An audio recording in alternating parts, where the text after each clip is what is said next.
السلام عليكم ورحمة الله تعالى وبركاته. أعوذ بالله من الشيطان الرجيم. بسم الله الرحمن الرحيم. إن الحمد لله نحمده ونستعينه ونستهديه ونستغفره ونتوب إليه ونتوكل عليه ونعوذ بالله من شرور أنفسنا ونعوذ بالله من سيئات أعمالنا. من يهده الله فلا مضل له ومن يضلل فلا هادي له. أشهد أن لا إله إلا الله وحده لا شريك له وأشهد أن محمدا عبده ورسوله. اللهم صل وسلم على سيدنا محمد وعلى آله وصحبه أجمعين. سبحانك لا علم لنا إلا ما علمتنا إنك أنت العليم الحكيم. رب اشرح لي صدري ويسر لي أمري واحلل عقدة من لساني يفقهوا قولي. اللهم انفعنا بما علمتنا وعلمنا ما ينفعنا وزدنا علما وفقها في الدين يا رب العالمين. أما بعد. Saya muliakan seluruh hadirin berpuasa Masjid Al-Hasanah pada malam ini serta dengan sahih takbiran masjid, ashabul fadilah, barisan imam, bilal, para asatizah, muslimin muslimat, hadirin hadirat yang dirahmati Allah Azza wa Jalla. Alhamdulillah, pertama dan selamanya kita merafa'kan kesyukuran kita kepada Allah Subhanahu wa taala diberikan kita kesempatan pada pagi ini dapat kita melaksanakan kewajiban kita sebagai hamba Allah Subhanahu wa taala, dan keberadaan kita dalam majlis ilmu pada pagi ini moga sedikit sebanyak memberikan pengetahuan ilmu kepada kita. Apatah lagi tuan-tuan, kita berada pada bulan Rajab yang mana bulan digandakan segala amalan dan juga sebagai persediaan untuk kita menyambut bulan Ramadan yang mubarak. Jadi hadirin yang dimuliakan Allah Subhanahu wa taala, seperti mana tajuk yang diberitahukan tadi berkenaan dengan apa yang kita boleh ambil ibrah daripada kisah Nabi Yunus AS yang diceritakan dalam Al-Quran yang Karim. Sebelum itu, sukalah kita berkongsi bahawa ada 29 surah di dalam Al-Quran yang Karim dimulakan dengan huruf-huruf yang terpisah ataupun dinamakan huruf al-muqatta'ah, fawatihus surah. Contohnya alif lam mim ataupun kaf ha ya ain sad. Dan ada yang dimulakan dengan satu huruf, contohnya pada surah Al-Qalam Allah mulakan dengan nun wal qalami wa ma yasturun, ataupun surah Qaf wal Qur'anil Majid. Jadi di antara 114 surah, 29 daripadanya dimulakan dengan huruf yang terpisah ini. Dan daripada 29 surah, ada 5 surah yang dimulakan dengan alif lam ra. Alif lam ra. Ada 5 surah. Yang pertama ialah surah Yunus alaihi salam. Pada juzuk yang kedua, Allah Subhanahu wa taala mulakan surah Yunus dengan alif lam ra. Tilka ayatul kitabil hakim. Manakala surah yang kedua yang dimulakan dengan alif lam ra terletak di juzuk yang ke-12, iaitu surah Hud. Surah Hud Allah mulakan dengan alif lam ra, kitabun uhkimat ayatuhu thumma fussilat min ladun hakimin khabir. Manakala surah yang ketiga ialah surah Yusuf alaihi salam, iaitu Allah mulakan dengan alif lam ra, tilka ayatul kitabil mubin. Manakala surah yang keempat dimulakan dengan alif lam ra ialah surah Ibrahim AS. Allah mulakan surah Ibrahim ayat pertama alif lam ra, kitabun anzalnahu ilaika litukhrijan nasa minadh dhulumati ila nur. Apakah persamaan keempat surah ini para jemaah sekalian? Ialah yang pertama dimulakan dengan alif lam ra, dan yang kedua ialah keempat surah ini dinamakan dengan nama para nabi. Yang pertama surah Yunus, yang kedua surah Hud, ketiga surah Yusuf, dan keempat ialah surah Ibrahim. Manakala ada satu surah lagi yang dimulakan dengan alif lam ra. Surah pertama pada juzuk yang ke-14 iaitu surah Al-Hijr. Allah Subhanahu wa taala mulakan surah Al-Hijr alif lam ra, tilka ayatul kitabi wa qur'anin mubin. Jadi tuan-tuan, surah yang kelima ini walaupun tidak dinamakan dengan nama mana-mana nabi, Tetapi Al-Hijr merupakan satu tempat yang Allah Subhanahu wa taala utuskan kepada mereka para nabi. Allah Subhanahu wa taala berfirman pada salah satu ayat pada surah Al-Hijr, "Wa laqad kadzdzaba ashabul hijri al-mursalin." Dan demi sesungguhnya telah mendustakan ashabul hijr akan rasul-rasul yang diutuskan kepada mereka. Antaranya dikisahkan antara nabi yang diutuskan kepada Al-Hijr ini ialah Nabi Saleh alaihi salam. Jadi hadirin yang dimuliakan Allah Subhanahu wa taala, kita sentuh berkenaan dengan surah Yunus, di mana surah Yunus ini merupakan antara surah Makkiyah yang mana berjumlah 109 ayat. Tetapi tuan-tuan yang menyebutkan berkenaan dengan Nabi Yunus AS hanyalah pada satu ayat sahaja. Walaupun ayat surah ini dinamakan bersempena dengan nama baginda, tetapi di antara 109 ayat yang hanya menyentuh satu-satunya sebutan akan baginda ialah pada satu ayat sahaja. Pada ayat yang ke-98 Allah Subhanahu wa taala berfirman, "Falaula kanat qaryatun amanat fanafa'aha imanuha illa qauma Yunus. Lamma amanu kashafna 'anhum 'adzabal khizyi fil hayatid dunya wa mata'nahum ila hin." Maka alangkah baiknya sesuatu penduduk negeri itu beriman kepada Allah, kerana iman ini akan memberikan manfaat kepada mereka. Melainkan kaum Nabi Yunus, tatkala mereka beriman pada Allah Subhanahu wa taala, dan Allah tidak menimbulkan kepada mereka kehinaan di dunia dan diberikan mereka kesenangan sehingga ke satu tempoh yang Allah Subhanahu wa taala tetapkan. Tempoh yang dimaksudkan ialah kematian. Kerana kematian ini merupakan pemutus kelazatan daripada kita menikmati kehidupan ini. Jadi pada ayat 98 surah Yunus ini merupakan satu-satunya sebutan akan baginda. Walhal dalam surah yang sama Allah menceritakan kisah Nabi Nuh alaihi salam. Watlu alaihim naba'a Nuh. Begitu juga Allah Subhanahu wa taala juga menceritakan berkenaan dengan Nabi Musa AS berhadapan dengan Fir'aun. Pada surah ini juga Allah menceritakan bagaimana akhirnya Fir'aun itu ditenggelamkan sebagai hukuman kederhakaannya pada Allah Subhanahu wa taala, dan Allah Subhanahu wa taala tekankan jasadnya untuk kita saksikan pada hari ini sebagai bukti Allah Subhanahu wa taala membinasakan mereka yang berlaku zalim. Dan banyak lagi ayat yang menyentuh tentang perkara lain dalam surah Yunus ini. Tetapi bagaimana disebabkan satu ayat ini saja menyebabkan keseluruhan surah dinamakan dengan surah Yunus. Kerana tuan-tuan, umat Nabi Yunus AS ini akhirnya beriman pada Allah Subhanahu wa taala.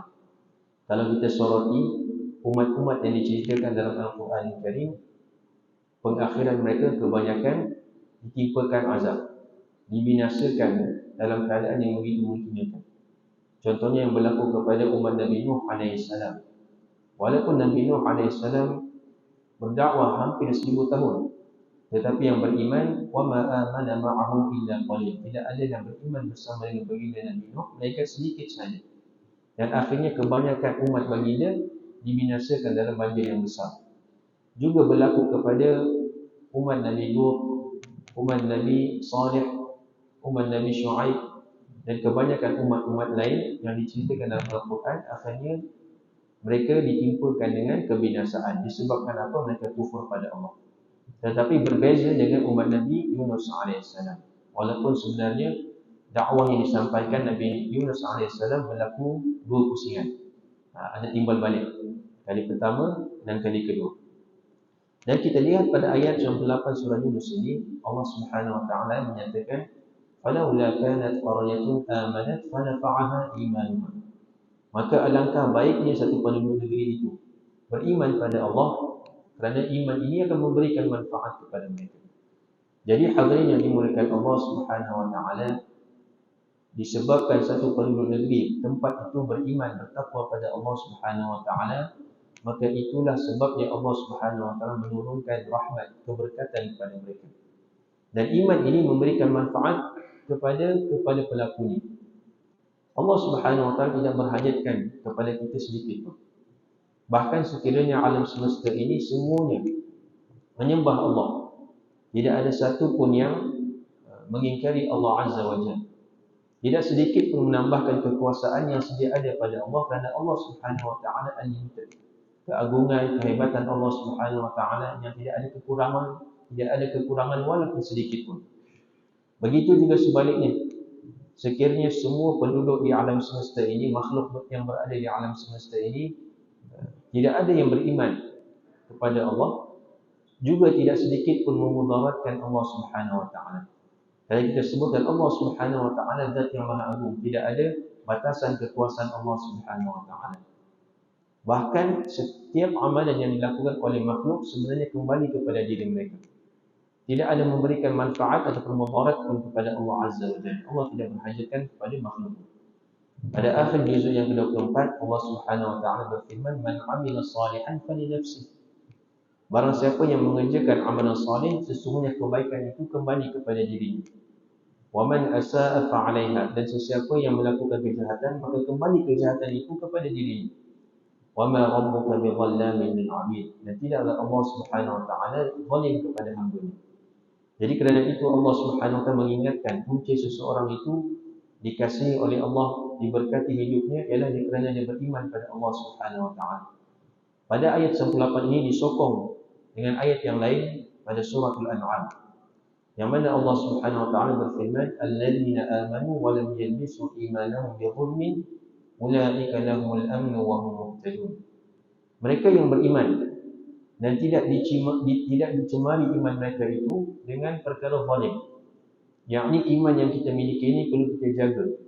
Jangan kita cemari dengan perkara-perkara syirik. Maka orang inilah yang berhak mendapat keamanan, keselamatan daripada Allah Subhanahu wa taala. Dalam hidup kita ini tuan-tuan, kita dah mencari keamanan, keselamatan, kegembiraan, kelapangan dalam hati kita, yang tidaklah terhasil melainkan datangnya daripada Allah Subhanahu wa taala. Sakinah, ketenangan itu datangnya daripada Allah Azza wa Jalla.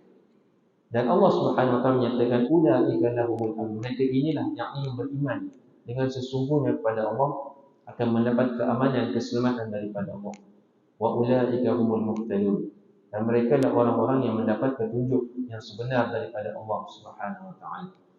Dan Allah menceritakan tadi, maka alangkah baiknya setiap manusia itu beriman, kerana iman akan memberikan manfaat kepada mereka. Malangnya mereka tidak beriman dan ditimpakan dengan kebinasaan. Dan di sini pada ayat 98 surah Yunus ada istisna, pengecualian, illa qauma Yunus, melainkan umat Nabi Yunus alaihissalam.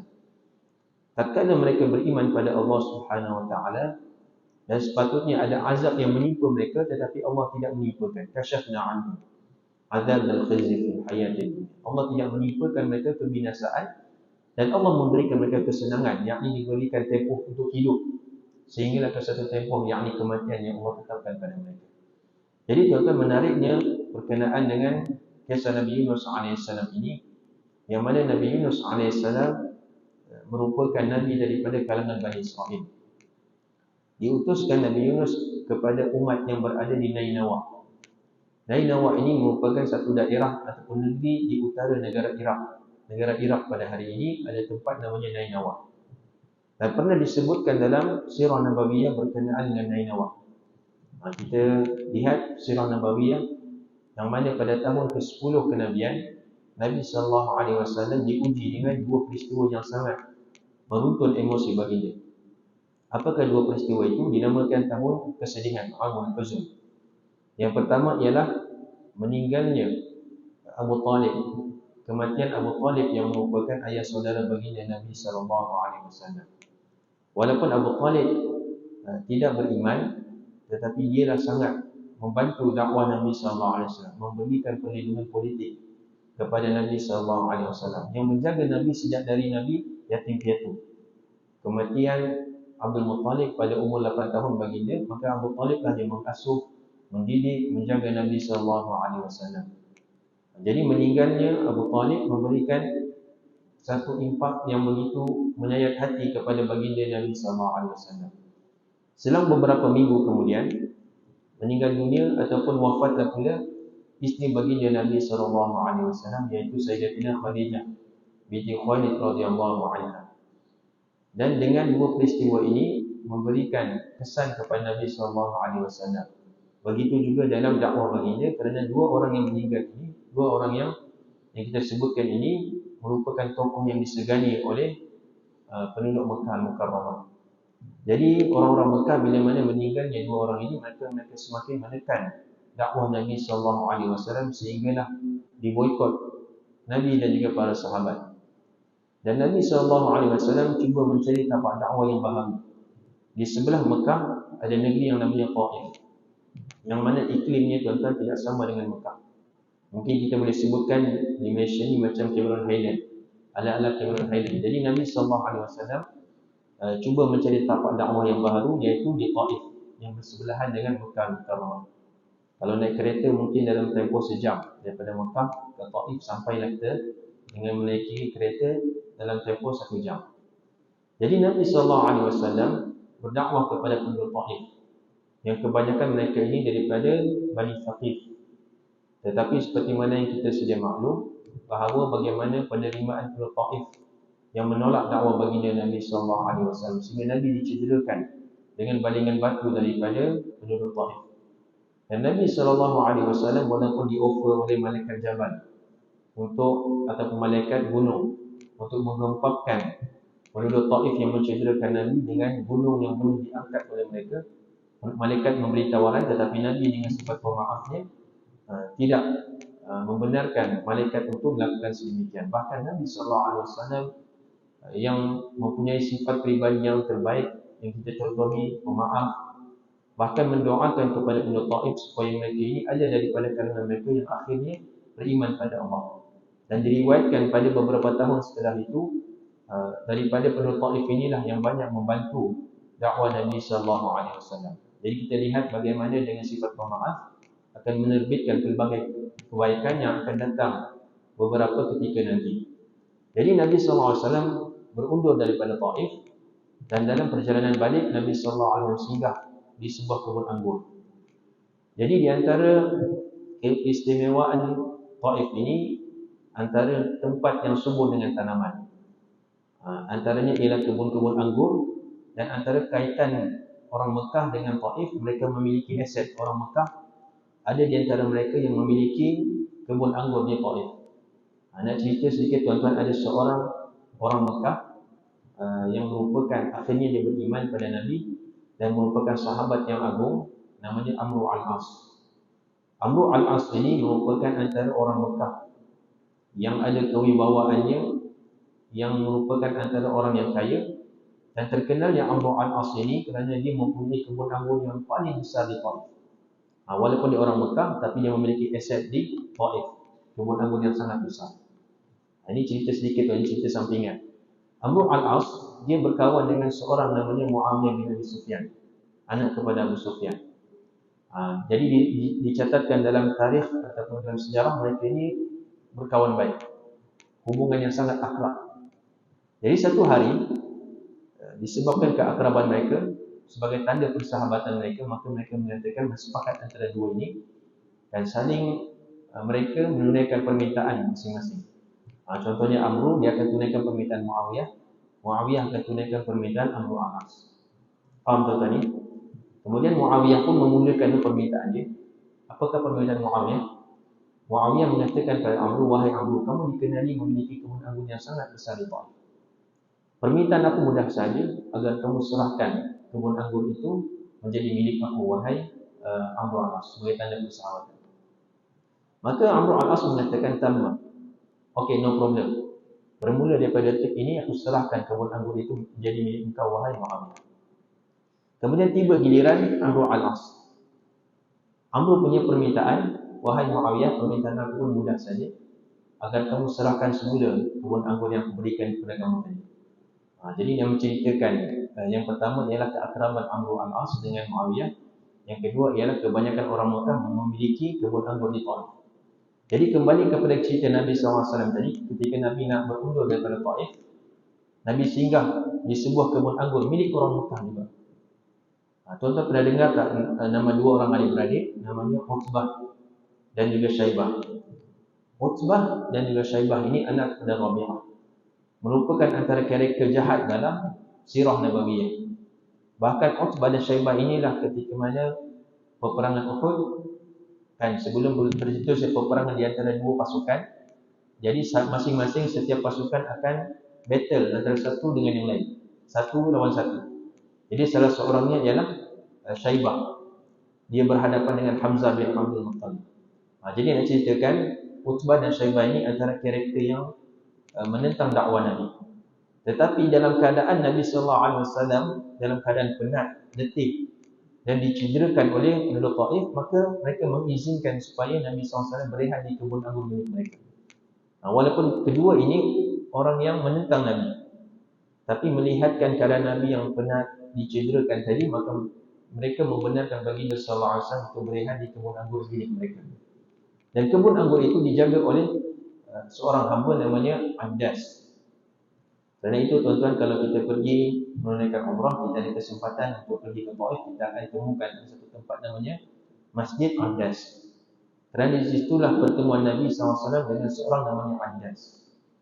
Dia ini merupakan seorang beragama Nasrani. Maka Utbah dan Syaibah, mereka meminta Andas ini untuk memberikan makanan kepada Nabi, menjamu Nabi dengan sepinggan buah anggur. Maka Andas pun membawakan kepada Nabi SAW sepinggan buah anggur, dan Nabi SAW menerima apa yang diberikan, dan Nabi SAW menjamah makanan dengan memulakan dengan bacaan Bismillah. Jadi Bismillah ini satu sunnah yang kita jangan sekali-kali tinggalkan, apatah lagi kalau kita nak makan. Nabi SAW pun menjamah makanan yang dibawa oleh Andas dengan membaca Bismillah. Andas begitu terkejut dengan apa yang dilakukan oleh Nabi. Dia mengatakan kepada Nabi SAW, wahai Tuan, dia tak tahu depan dia itu merupakan Nabi. Dia tak tahu depan dia itu merupakan Nabi Muhammad. Dia mengatakan, wahai Tuan, ini perbuatan tak pernah aku lihat orang di negeri ini melakukannya. Maka Nabi SAW pun tersenyum dan juga bertanya, wahai budak, siapakah nama kamu? Maka dia mengatakan, nama saya Andas. Saya ini beragama Nasrani dan saya ini daripada Nainawa. Nak ceritakan tuan-tuan kaitan dengan kisah kita yang Nabi Yunus berasal daripada Nainawa. Maka Nabi SAW mengatakan, Nainawa itu merupakan tempat lelaki yang soleh yang namanya Yunus bin Matta. Jadi Andas tadi terkejut buat kali kedua. Kalau kali pertama tadi dia terkejut Nabi SAW melakukan perbuatan yang tidak pernah dilakukan oleh penduduk negeri itu, yakni Taif. Yang kedua ialah bagaimana baginda Nabi SAW mengetahui akan berkenaan dengan Nabi Yunus AS. Maka Andas cuba mengkonfirmkan lagi, wahai Tuan, bagaimana Tuan tahu berkenaan dengan Yunus bin Matta? Tidak ada orang di negeri ini yang mengetahui akan personaliti yang hebat ini, melainkan kami saja yang tahu. Maka Nabi SAW mengatakan, itulah merupakan saudara saya. Yakni maksud saudara di sini kerana Nabi dan juga Nabi Yunus merupakan golongan Nabi, golongan Rasul. Jadi golongan yang sama.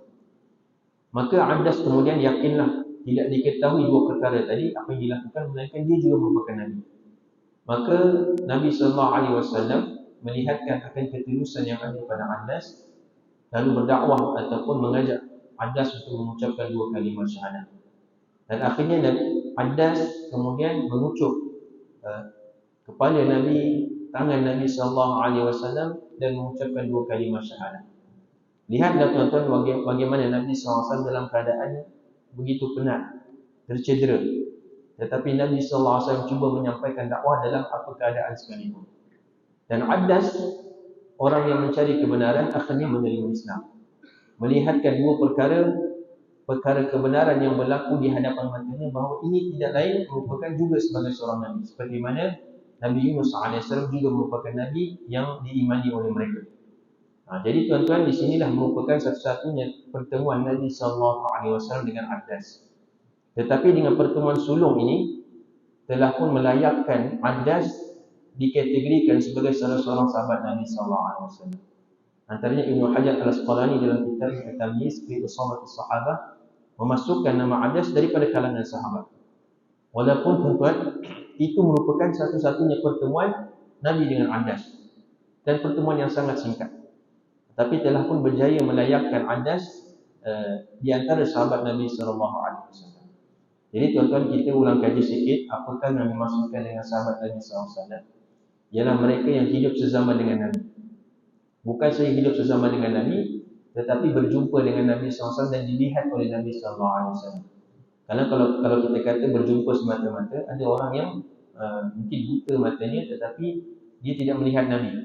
Tapi yang penting Nabi melihatnya. Contohnya siapa? Contohnya Abdullah bin Umi Maktum. Dia seorang yang buta, tetapi dia dilihat oleh Nabi SAW dan dia beriman dengan Nabi SAW. Dan meninggal dunia pun dalam keadaan seorang Muslim. Adapun mereka yang hanya hidup sezaman dengan Nabi tetapi tidak beriman dengan Nabi, maka kita tidak mengkategorikan dia sebagai sahabat. Contohnya Abu Talib.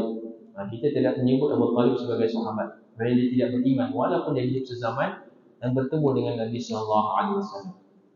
Ataupun ada orang yang hidup sezaman dengan Nabi tetapi tidak direzekikan bertemu dengan Nabi, tapi dia Islam. Contohnya siapa? Uwais Al-Qarni, seorang tabi'in yang masyhur. Sebenarnya dia hidup sezaman dengan Nabi SAW dan dia beriman dengan Nabi dan masuk Islam.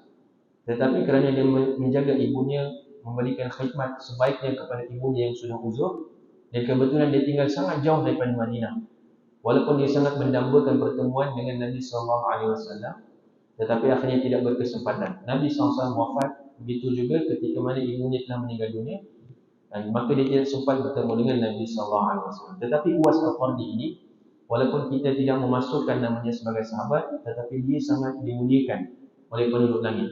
Diakui oleh Nabi SAW bahawa Uwais ini orang yang terkenal kerana dia menjaga ibunya, memberi khidmat yang terbaik, dan juga doanya sangat mustajab. Jadi Nabi SAW berpesan kepada para sahabat, siapa yang berjumpa dengan Uwais ini, mintalah supaya mendoakan kamu. Dan akhirnya Umar Al-Khattab radhiyallahu anhu pada pemerintahannya berjumpa dengan Uwais dan meminta Uwais mendoakan akan Umar Al-Khattab. Jadi itu dia definisi sahabat Nabi SAW. Kita nak ceritakan Uwais ataupun kita nak ceritakan Adas yang mana satu kampung dengan Nabi Yunus AS. Jadi tuan-tuan, Nabi Yunus AS disebutkan 4 kali dalam Al-Quran Karim. Dan ada 2 sebutan yang Allah Subhanahu Wa Taala merujuk kepada Nabi Yunus AS. Antaranya dalam surah Al-Anbiya, Allah Subhanahu Wa Taala memberi gelaran Nabi Yunus dengan Dhannun, dengan gelaran Dhannun. Wa dhannuni idh dhahaba mughadiban fa dhanna an lan naqdir alayh. Dan ingatlah tatkala Dhannun, dia meninggalkan kaumnya dalam keadaan dia marah dan menyangka keputusannya itu tidak akan disempitkan oleh Allah Subhanahu Wa Taala. Maksudnya Nabi Yunus AS beranggapan bahawa keputusan meninggalkan kaumnya tanpa izin Allah, keputusan yang tidak menyukarkan ataupun tidak akan memberikan apa-apa kepadanya. Dan juga sebutan yang kedua pada surah Al-Qalam ayat 48, Allah Subhanahu Wa Taala memberikan gelaran Nabi Yunus dengan sahibul hut. Allah Subhanahu Wa Taala berfirman, "Fasbir li hukmi rabbik wa la takun ka sahibil hut idh nada wa huwa makdhum." Dan bersabarlah kamu terhadap ketetapan Allah Subhanahu Wa Taala. Dan janganlah kamu menjadi seperti mana sahibul hut, orang yang ditelan ikan. Al-hut tuan-tuan ikan yang besar. Kalau kita sebut samak pun ikan juga, tapi ikan tu kita yang makan dia. Tapi kalau hut, ikan tu yang ataupun samak ini kita yang makan dia. Kalau al-hut pula kita pula dimakan olehnya, ikan paus. Dan antara keistimewaan ikan paus ini tuan-tuan merupakan hidangan alu-aluan kepada penghuni syurga. Jadi makanan pertama penduduk syurga setelah mana mereka melalui proses yang begitu sukar, dibangkitkan daripada kubur, dikumpulkan di padang mahsyar, kemudian diberikan catatan amalan, kemudian ditimbang amalan kita di mizan, kemudian kita meniti tepi yang sirat. Setelah melepasi kesemua tadi, maka kita dipilih oleh Allah Subhanahu Wa Taala masuk ke dalam syurga. Dan antara jamuan pertama ialah hati daripada ikan paus, kibdah minal hut. Jadi sahibul hut merujuk kepada Nabi Yunus AS, ditelan oleh ikan. Jadi tuan-tuan, kita pendekkan cerita, Nabi Yunus AS berdakwah kepada umat manusia di Nainawa bertahun-tahun lamanya, sehinggalah pada akhirnya Nabi Yunus berputus asa dalam menyampaikan dakwah kepada mereka. Dalam konteks manusia biasa, apa yang dilakukan oleh Nabi Yunus AS merupakan keputusan yang tepat. Kalau kita tuan-tuan berada dalam satu masyarakat yang toksik, dan kalau kita tak mampu nak ubah mereka, bahkan memudaratkan diri kita sendiri, akan mengganggu pegangan akidah kita, maka sewajarnya kita berhijrah. Jadi itu konteks biasa, keputusan Nabi Yunus AS keputusan yang betul. Tetapi disebabkan Nabi Yunus ini merupakan utusan Allah Subhanahu yang diperintahkan, tugas yang hakiki dia untuk berdakwah kepada manusia. dan tidak boleh meninggalkan tanpa keizinan daripada Allah Subhanahu wa taala. Maka itu yang Allah Subhanahu wa taala bawakan pengajaran kepada kita. Walaupun kita sebutkan kesalahan Nabi Yunus, tetapi tidak sedikit pun menjatuhkan kewibawaan yang ada pada baginda, tetapi bahkan kita mempelajari bagaimana Nabi Yunus bila mana tersilap segera bertaubat kepada Allah Subhanahu wa taala. Jadi ketika mana Nabi Yunus AS meninggalkan kaumnya, Allah menceritakan dalam surah As-Saffat, "Id abaqa ilal fulkil mashhud." Dia meninggalkan kaumnya dan juga dia pergi menaiki sebuah bahtera yang besar, yakni pengangkutan laut. Digambarkan di sini bahawa Nabi Yunus AS memang bercita-cita dengan tekad seberat hati dia nak meninggalkan kaumnya sejauh yang mungkin. Kalaulah mungkin Nabi Yunus naik kuda, naik unta, mungkin ada possibility dia nak U-turn. Tapi dia menaiki kapal laut, menunjukkan bahawa memang dia nak meninggalkan sejauh yang mungkin dan tidak ingin berpatah semula. Tetapi bagaimana Allah Subhanahu wa taala memberikan teguran halus kepada Nabi Yunus AS, kapal yang dinaiki itu mengalami kerosakan, dan walaupun telah pun diturunkan muatan yang berada di atas kapal tadi tetap tidak membantu, dan akhirnya mereka membuat keputusan perlu ada di antara mereka yang terpaksa terjun daripada bahtera tadi. Maka nak ditentukan siapa yang terpaksa terjun, maka dilakukan undian. Jadi tuan-tuan, hukum undian dibolehkan sekiranya semua peserta undian itu berada pada hak yang sama. Contohnya Nabi Yunus AS ini, kisah yang berada dalam bahtera ini, kesemua penumpang mempunyai hak yang sama untuk terus hidup. Jadi ditentukan siapa yang terpaksa berkorban, maka boleh dicabut undi, seperti mana berlaku dalam kisah Nabi Yunus AS. Juga Nabi SAW pun membolehkan untuk mencabut undi. Contohnya kalau Nabi SAW menyertai mana-mana peperangan ataupun keluar ke Madinah, biasanya Nabi akan membawa bersama isteri baginda. Tapi isteri baginda sangat ramai dan ditentukan siapa yang layak untuk mengikuti Nabi, maka Nabi akan mencabut undi. Begitu juga Nabi menceritakan kelebihan berada di saf yang pertama dalam solat jemaah.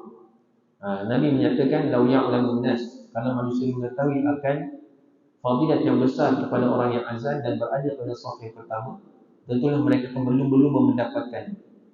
Dan kalau tempat itu terhad, sedangkan mereka semua datang serentak, siapakah yang layak berada di saf pertama? Lastahamu, sudah pasti mereka akan mencabut undi. Jadi cabutan undi ini merupakan satu perkara yang diharuskan. Contohnya dalam kisah Nabi Yunus AS dilakukan undian. Kali pertama terkena nama Nabi Yunus AS, tetapi para penumpang merasa berat hati kalaulah Nabi Yunus yang terpaksa meninggalkan mereka, kerana melihatkan ataupun keberadaan Nabi Yunus bersama mereka sangat disenangi, kerana Nabi Yunus seorang yang soleh dan mereka terkesan dengan kehadiran Nabi Yunus AS, walaupun biarlah orang lain. Kemudian mereka bersetuju untuk melakukan undian berkali kedua. Kali kedua pun terkena nama Nabi Yunus AS, kemudian dilakukan ulangan, dan kali ketiga tetap undian itu mengenai kepada nama Nabi Yunus AS. Lalu Nabi Yunus AS mengambil tanggungjawab, akhirnya terjun daripada kapal tadi. Dan Allah Subhanahu wa taala mentakdirkan ikan yang begitu besar, ikan paus, menelan Nabi Yunus AS, tetapi tidak ditetapkan Nabi Yunus ini sebagai rezeki pada ikan tadi. Kalau dah ditetapkan sebagai rezeki, sudah tentu Nabi Yunus AS akan dimakan oleh ikan tadi. Tapi sekadar Allah Subhanahu wa taala memerintahkan berada dalam mulut ikan tadi buat tempoh yang ditetapkan oleh Allah Subhanahu wa taala. Dan disitulah Nabi Yunus AS diuji dengan ujian yang begitu dahsyat, ujian yang begitu getir. Allah Subhanahu wa taala kemudian merakamkan bagaimana interaksi Nabi Yunus bila mana diuji dengan kesulitan. Fana ada qulumat. Dia berdoa dalam kegelapan-kegelapan dengan menyatakan, "La ilaha illa anta subhanaka inni kuntu minadh dhalimin." Saya yakin zikir ini zikir yang kita pernah ucapkan ataupun biasa amalkan. Dan inilah zikir yang diiktiraf oleh Allah Subhanahu wa taala. Ungkapan yang akhirnya menyelamatkan Nabi Yunus AS daripada kegelapan ini. Apakah kegelapan itu, tuan-tuan? Kerana dalam ayat surah Al-Anbiya ini Allah Subhanahu wa taala perkataan kegelapan itu secara plural, secara jamak, al-zulumat. Yakni yang pertama kegelapan berada dalam perut ikan. Yang kedua ialah kegelapan pada waktu malam, dan yang ketiga ialah kegelapan di tengah lautan. Jadi kegelapan ini merupakan ujian yang begitu getir. Kalau kita nak bandingkan, kalau kita kegelapan berada di daratan, tuan-tuan, tidak sedahsyat kegelapan di tengah lautan. Kerana manusia ini daripada unsur tanah. Dan memang mastautin kita pun di atas daratan. Berbeza dengan lautan ini bukan merupakan tempat tinggal bagi manusia. Kalau kita tengok pun mungkin orang boleh tinggal di pinggiran pantai ataupun di tepi-tepi sungai. Tapi tak pernah kita dengar orang yang mastautin berada di tengah laut. Jadi tuan-tuan, satu ujian yang begitu dahsyat ketiga-tiga ini.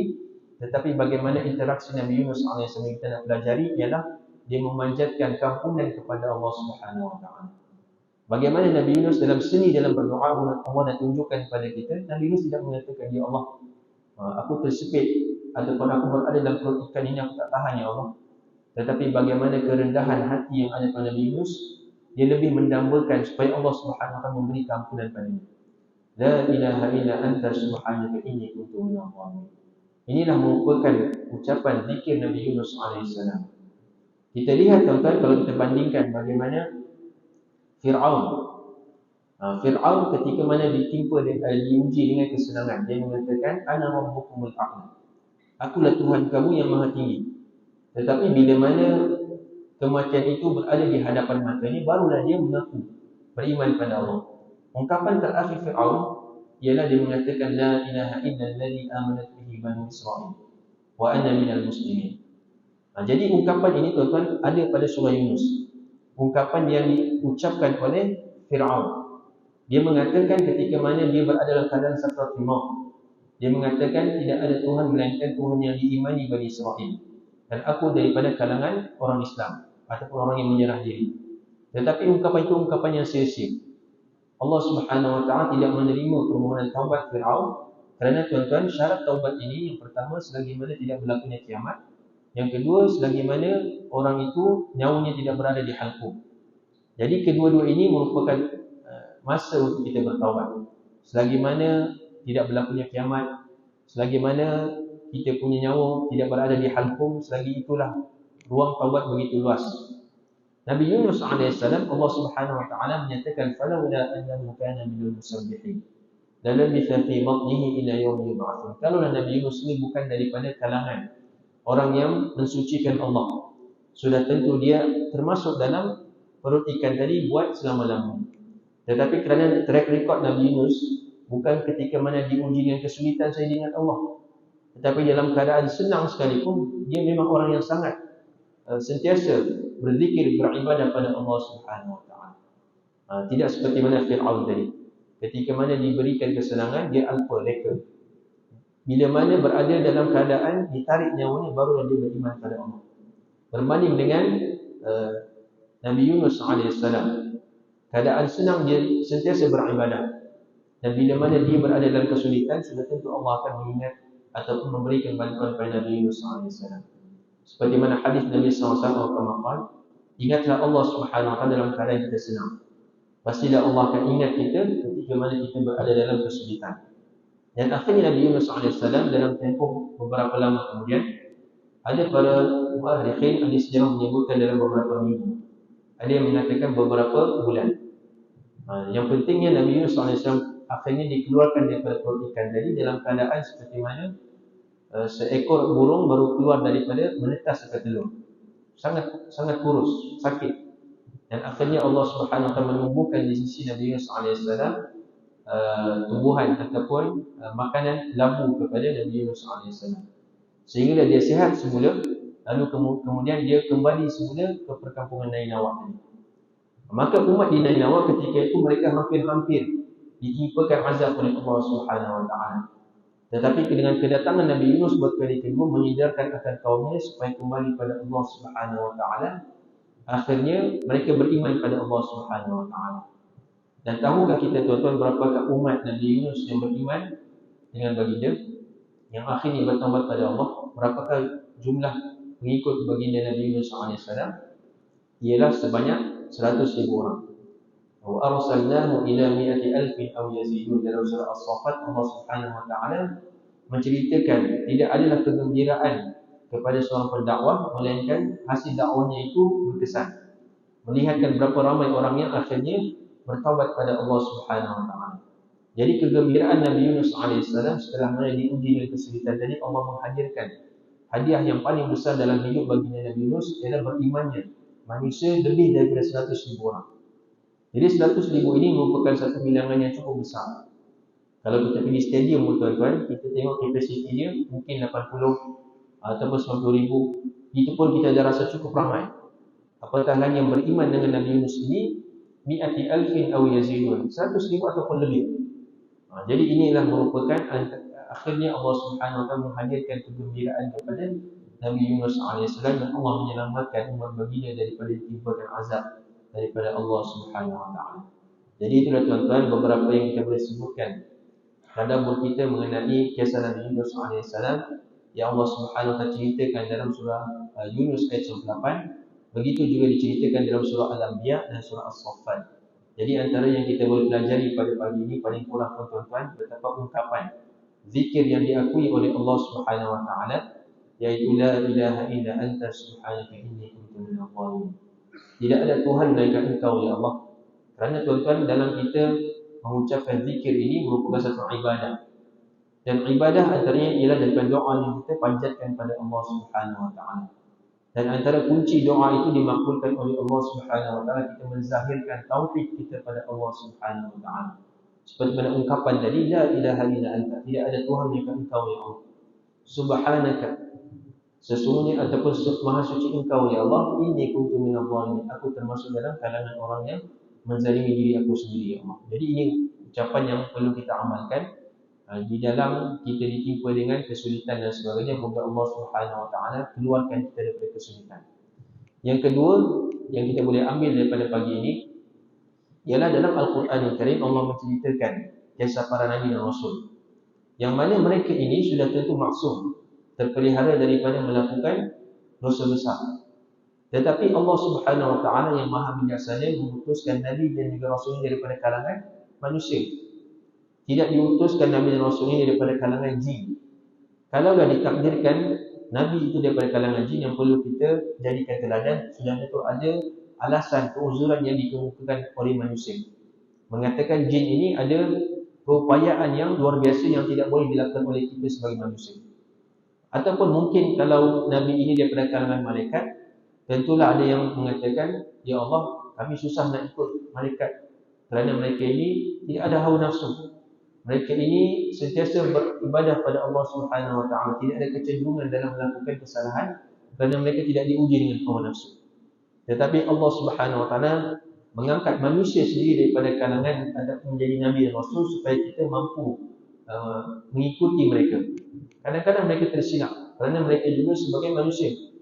Contohnya kisah Nabi Yunus alaihissalam. Dan Nabi Yunus tersilap. Tetapi kita lihat bagaimana interaksi Nabi Yunus alaihissalam bila mana tersilap, segera bertaubat kepada Allah Subhanahu wa taala.